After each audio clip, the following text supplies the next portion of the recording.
She was chic. She had this air of confidence and also a little bit of mystery about her. Who was this woman? I had to know. So I followed her into the Hermes store in Paris. She was wearing a pair of leather pants, a simple white blouse. Her hair was slightly messy and her makeup very natural, but also very flawless. She definitely had her own unique style. And I noticed how she just commanded attention from the salespeople. And then she meticulously chose this beautiful scarf while taking her precious time. Clearly, she was not a woman who would be rushed or ignored. There are certain women that can walk down the street or walk into a room and just command admiration and respect. And this woman in the Hermes store was one of them. Now, regardless of what you may think, it wasn't so much her looks or her wardrobe.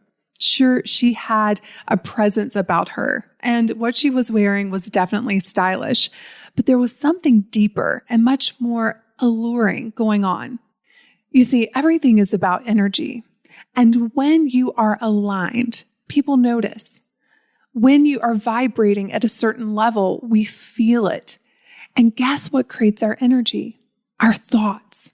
Our thoughts create that feeling in our body, and then that feeling, again, can be experienced by everyone around us.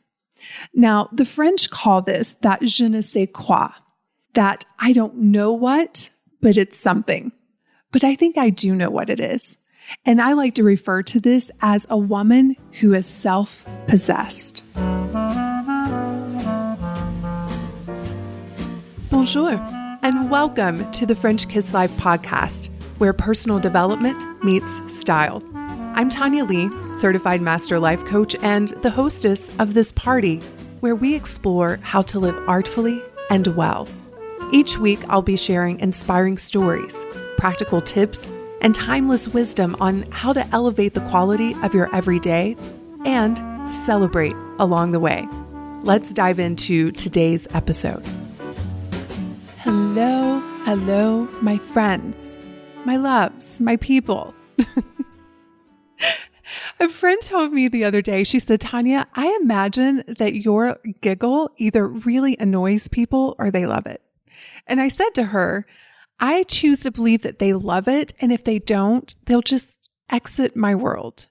Because one of the things I want to convince you all of is that you don't have to change who you are, right? You just get to be who you are and love those parts about yourself and trust that the right people who love those parts of you as well will show up and everyone else will exit the building. Because I laugh a lot. I can be serious too when need be, but when I think about me at the end of my life, looking back, what I see are images of me just laughing, just pure joy on my face, even through the hard times, even through the difficult times. I want to be a woman who really embraced all of it and had a smile on her face most of the time. Not a fake smile, but a true, deep inside, just loving life kind of smile. So yeah, I laugh a lot. And after years of trying to morph myself into being someone that I thought people wanted me to be, I'm just done, right? I just want to be me. I want the freedom to be me and be okay with other people not liking it. I'm telling you, it is liberation, my friends, liberation. And then the best part is you start calling in people who truly like you for who you are. Not who you're pretending to be, but who you are at the core. So that was a little Tanya tangent that I tend to go on in the beginning of these podcasts, but needed to be said. Okay, so let's dive into the part of the show where I do a community spotlight. I highlight someone in the community who has benefited from the French Kiss lifestyle. And so today's spotlight comes from FKL-CML. She left a 5-star review on iTunes. And here's what she said. 2 years ago, I discovered Tanya and French Kiss Life, and I'm so grateful that I did. At the time, I had recently retired and moved to North Carolina with my life partner. Although there were a lot of changes in our lives, we can't be happier. And our children are so supportive with our decisions. They see the love we have for each other and that we want to spend the rest of our lives enjoying life together. Every time I listen to Tanya's podcast, I come away with a feeling of enjoying life, being supportive of others, and peace. Tanya's message rings clear with an elegant and graceful life filled with gratitude and love, plus joie de vivre. Thank you so much, Tanya. Well, thank you, FKL CML, for that 5-star review. I really, really appreciate it. And that's how I want you all to feel. When you tune in to the French Kiss Life podcast, I want you to feel excitement for what is possible. I want you to fall in love with yourself and your life. I want you to stop putting off your life until one day when and start embracing this day, because there's so much magic and opportunity and possibility that exists in this moment. So, if the French Kiss Life podcast has had an impact on your life, I would be so grateful for a review on iTunes, because at the end of the day, I want to get this message out to as many women as possible. I have shared with you all that one of my goals is to reach 1 million women in the next 5 years. Now it's 4.5.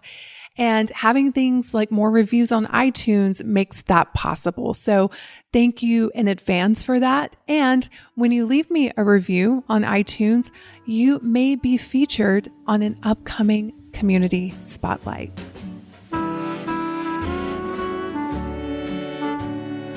Today, I want to explore with you what it means to be a self-possessed woman.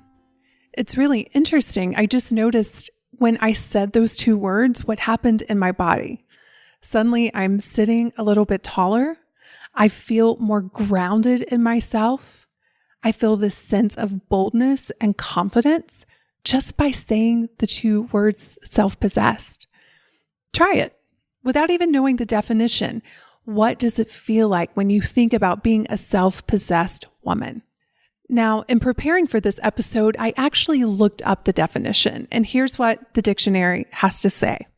Self-possessed is having or showing self-possession, composed in mind or manner, calm. Then I dug a little deeper and I looked up synonyms for self-possessed, and here are some of the words that came up.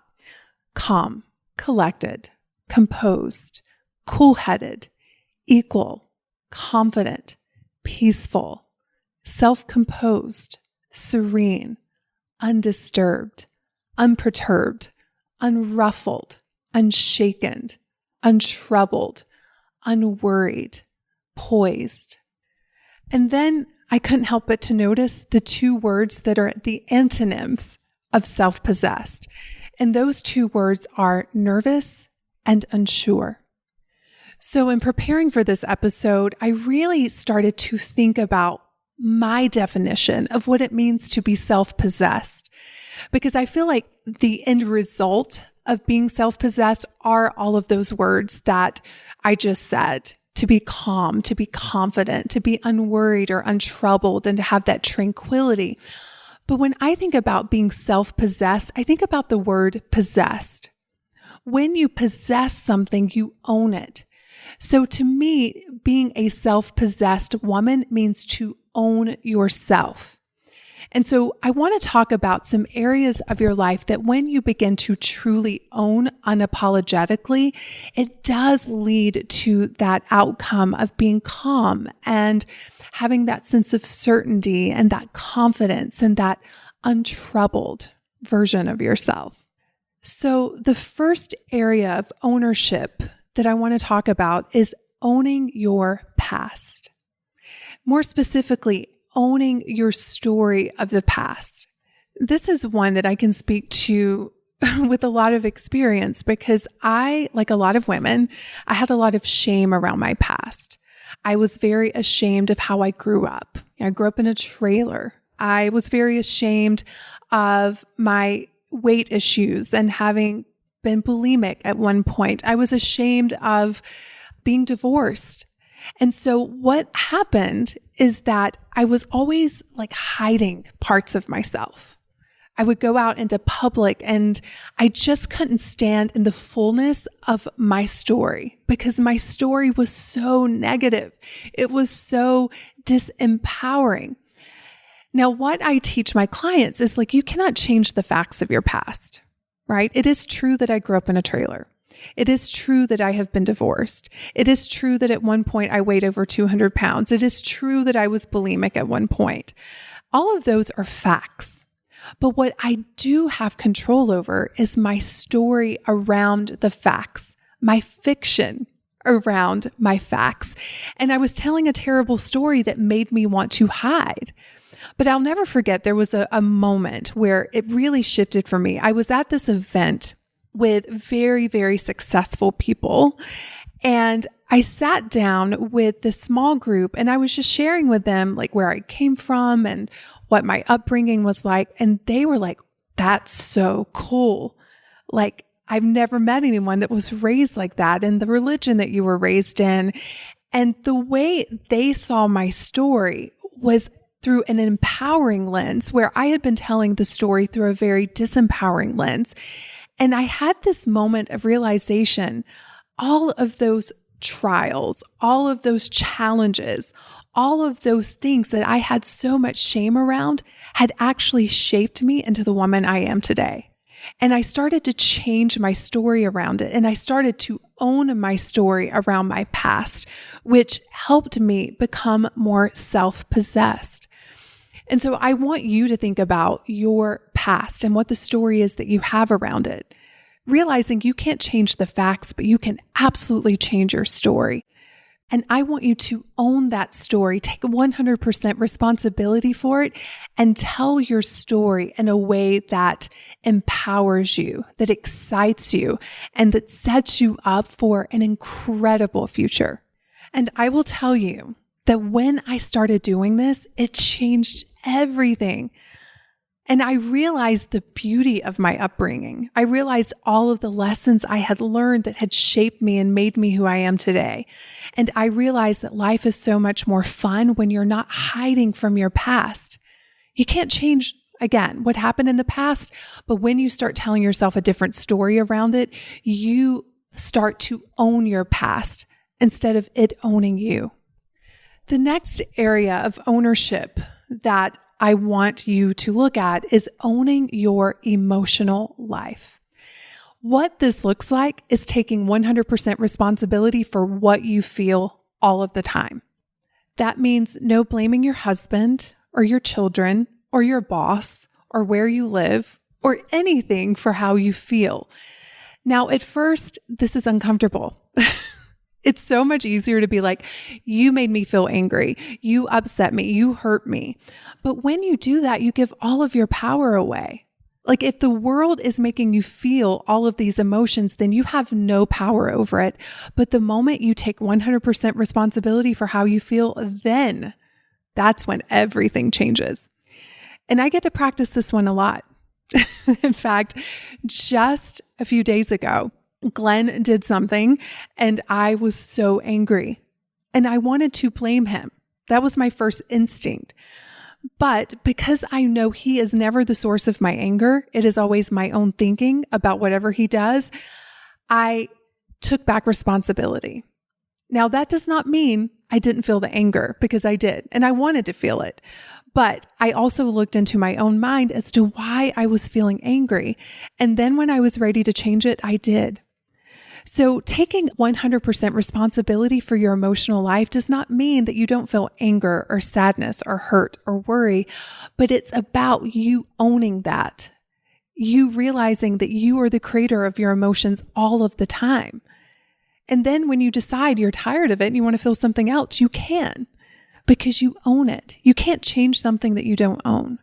It's like renting a house, right? You rent a house, but you can't really remodel it and do all of the things that you want to do to it because it's not yours. But when you own your own home, then you have the freedom to do whatever you want with it. And the same goes for your emotional life. When you own your emotions, you have the freedom to change them. But as long as you think Billy Bob is creating how you feel, then you have no power over it. So part of being self-possessed is owning your emotions. And I will tell you, this is the secret to everything. It's changed everything for me.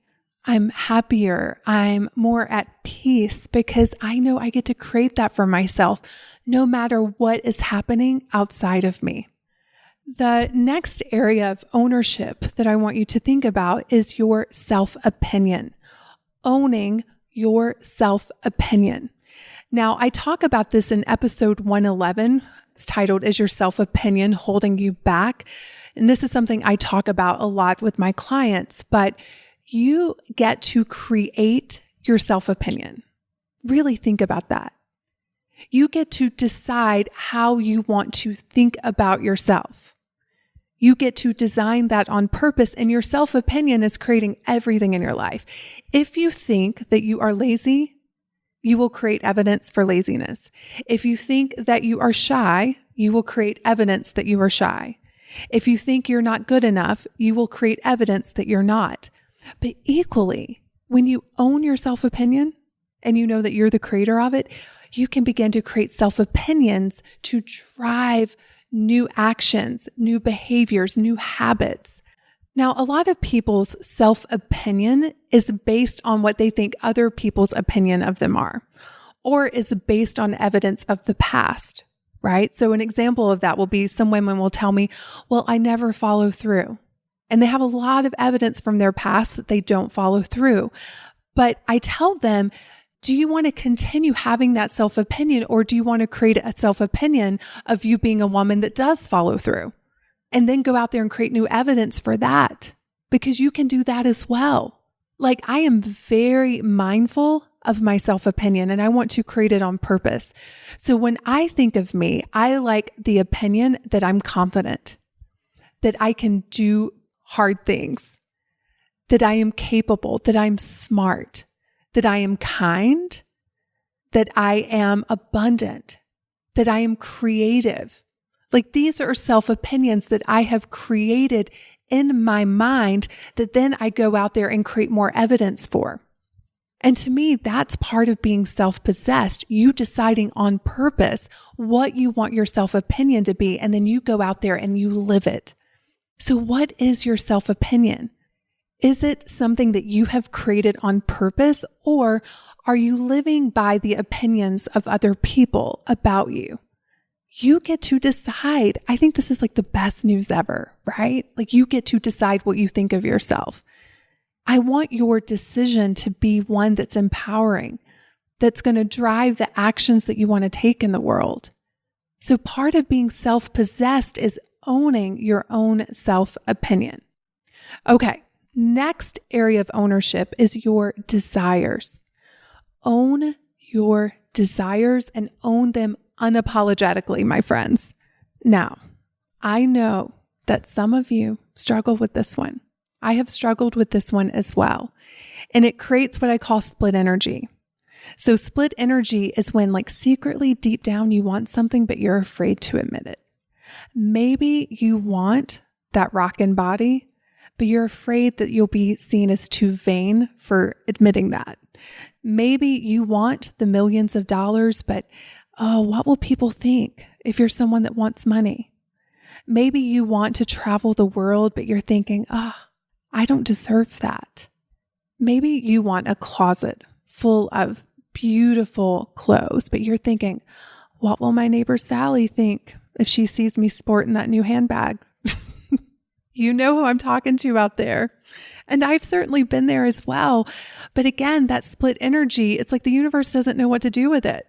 It's like deep down you're wanting something, but you don't have the courage to say it. But when you are self-possessed, you own your desires unapologetically. And then what is beautiful about that, then you can begin to line up your thoughts, your feelings, and your actions with what it is that you want to create. But the first step is admitting it to yourself, right? Admitting it to yourself what you want, being 100% honest with yourself. So what have you been secretly desiring, but you're afraid to admit? I think about being self-possessed. You own it all unapologetically, including what it is that you want. I personally think that desire is a beautiful thing. It is what creates innovation. It's what keeps expanding our world. And there's something beautiful too about a woman who is unapologetic about what she wants. Now, it may trigger people, and it usually triggers people because they're not honest with what they want. But what I know is that if you want to live a grand life, whatever that looks like for you, if you want a French kiss life, you have to be willing to trigger people because that's their stuff for them to work on. Just like what triggers you is your stuff to work on, right? But this is where I see so many women holding themselves back. They're not honest with what they desire. And here's my theory on desires. I'm just going to throw this into the episode. When you think of God, the universe, whatever that higher force is, I have this vision that he or she or it wants to experience all of life through us, which is why we all have such unique desires. And so I see me denying my desires as me denying the presence of God within my life, because what I desire is so different than what you may desire. Like some women desire to be artists. They want to paint. Some people desire to drive Ferraris. Some people desire to sell everything and live very simply. It's all amazing, right? The only thing that matters is that you like your reason for whatever you want. That is the only thing that matters. But you first have to get really honest and you have to own what it is that you desire. Okay, next area of ownership is owning your decisions. This is a big one, you all. I know some of you out there are doubting your decisions. You're blaming other people for your decisions, or you're not making decisions, which therefore is a decision. So I tell my clients all of the time, the most important decision you will ever make is not the first decision.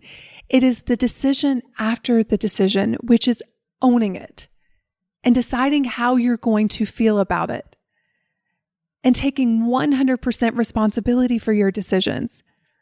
I've seen time and time again that we blame our children for our decisions. Well, I had to do this because I'm a mother, or I had to do this because of my job.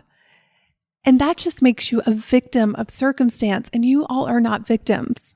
We are heroines of our journey around here. And so there's something about choosing it, deciding that you're going to give up this opportunity because you are a mom right now, and not blaming your children for that decision, but you owning it because you do have a choice. You always have a choice. You could take the opportunity and sacrifice in this other area if that's what you choose to do. The only thing that matters is that you feel good about your decision either way. But what we often do is we make a decision and then we feel regret, or we blame someone else for our decision, and you lose all of your power in that process.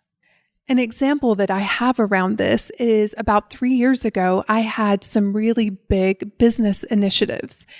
And around the same time, my daughter became sick. And so I decided that those business plans were going to be put on the back burner because she was my number one priority. I didn't feel resentful. I didn't blame her for it. I decided and I moved on. I was working with a client recently and she was blaming her boss for her decision to stay and work late. And what I told her, I said, you know what? I want you to see that this is a choice. You don't have to stay and work late, right? You could say no. Now, there may be a consequence. You may lose your job, but don't blame him and don't blame your job. You take full responsibility for that decision, because then when you do, you can start to make very clear decisions because you're no longer a victim of circumstance, and you start to get your power back when you own your decisions, when you're saying, you know what? No, I'm choosing to stay late to work. In that choice, you realize, wow, I get to own that decision. It's not happening to me. I am choosing it. And if I'm choosing this, that means I can choose something else if I choose to. So part of being self-possessed is owning your choices, owning your decisions, and deciding how you're going to feel about them. Okay, so let's talk about the last area of ownership, and that is owning your presence. Now, your presence is a combination of many things. It is how you dress. It is how you walk into a room. It's how you treat other people. But at the core, your presence is an energy. And I believe that we should be 100% responsible for the energy that we bring into a space. Now, what we often do is we walk into a room and we feel out the energy, and then we either rise or we lower ourselves to whatever that vibration is. So if you walk into a room and everyone's happy and they're upbeat, then typically we match people at that level. Equally, if we walk into a room and we can tell the energy is sort of low, it's down, maybe you can feel some tension, we tend to match that as well. Now, here's the best news ever. You get to be very deliberate with your energy that you bring into a space. And I am always thinking about, before I walk into a space, what is the energy that I want to bring? Now, if I'm walking into a funeral, you all, I am not wanting to bring in this happy, life is great kind of energy. Even though I do want to have a sense of celebration at funerals, I also want to respect what is happening. But here's the thing, I'm responsible for it. I don't want to be one of those women that are a chameleon and I'm just looking around for the world to tell me how I should be and what my energy level should be. I want to be very intentional and deliberate with the energy that I bring into a space. But I've also been sloppy with my energy. It's almost like just spewing all of your stuff all over the world. I've been there. And to me, a great example is like walking in to meet friends for lunch, and you walk in and you're like, oh my God, it's been such a busy day. I couldn't find a parking spot. And it's like, hello, can you just greet people and leave all of your drama outside the door? And to me, that's called sloppy presence management, right? It's just walking into a room reacting instead of like getting grounded and asking ourselves like, how do we want to be in this space? How do we want others to feel in this space? And then designing it on purpose. And to me, when I think about a woman who is self-possessed, she's very deliberate. She's very intentional with the words that she speaks, with her presence, with her emotions, with the stories that she tells about her past, about herself. It's all masterminded with intention to create her life as a work of art. Now, you may be hearing this and thinking, but Tanya, this all sounds so contrived. But here's what I want you all to know. We're all living out our stories. But a lot of times we're living out the stories that someone else gave us. But when you are self-possessed, you own your life. You own yourself. You don't blame other people for why you are the way you are. You don't blame other people for your choices and your decisions and why you feel the way you feel. Instead, you take ownership of your past and you take ownership of your emotional life, your self-opinion, your desires, your decisions and choices, and your presence, how you show up in the world. And when you truly own it, that is when you have the power to change it, my friends. So are you a self-possessed woman?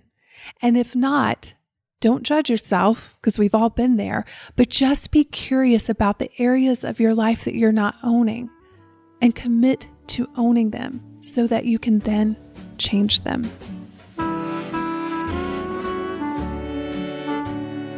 Now it is time for a j'adore. This is the part of the show where I get to share something that I love with you. And today's j'adore is one of my travel essentials, meaning I don't leave home and get on a plane without these. So first of all, let me ask, have you ever been on a plane and there's like a screaming kid behind you or beside you, or maybe someone just likes to talk a lot? Well, I love interacting with people. When I'm traveling, I'm very much in my own little bubble. I don't like having a lot of conversations. I just love being with me and my movies and my own thoughts, which is why I never travel without my Bose noise canceling headphones. These things are magic. Number one, as soon as you turn them on, it cancels out all of the noise. And number two, when you're wearing them, people are less likely to tap you on the shoulder and say, "Hey, want to talk?" I am such a big believer in looking at how you can upgrade your experiences. And for me, when I'm flying, this is just one of the ways that I do it. It's as if I turn that button on and I just descend or ascend to my own little world. So if you're someone that travels a lot, especially you fly a lot, I would highly recommend that you check these out. In fact, I will leave the link to the ones that I have in the show notes so you can read all about them. The technology is great. They're wireless, so you can connect via Bluetooth to your laptop or your phone, or it also comes with a plug-in where you can plug it right into the airline's TV and watch movies. But I never get on a plane without my Bose noise canceling headphones.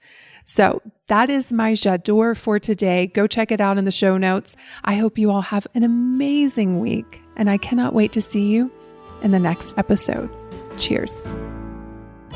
If you enjoyed this episode and you want to dive even deeper into the French kiss lifestyle, let's start with a makeover, a mindset makeover. You can download my free training, The 3 Mindset Makeovers Every Woman Needs, by visiting FrenchKissLife.com/mindset. Because after all, mindset is the new black.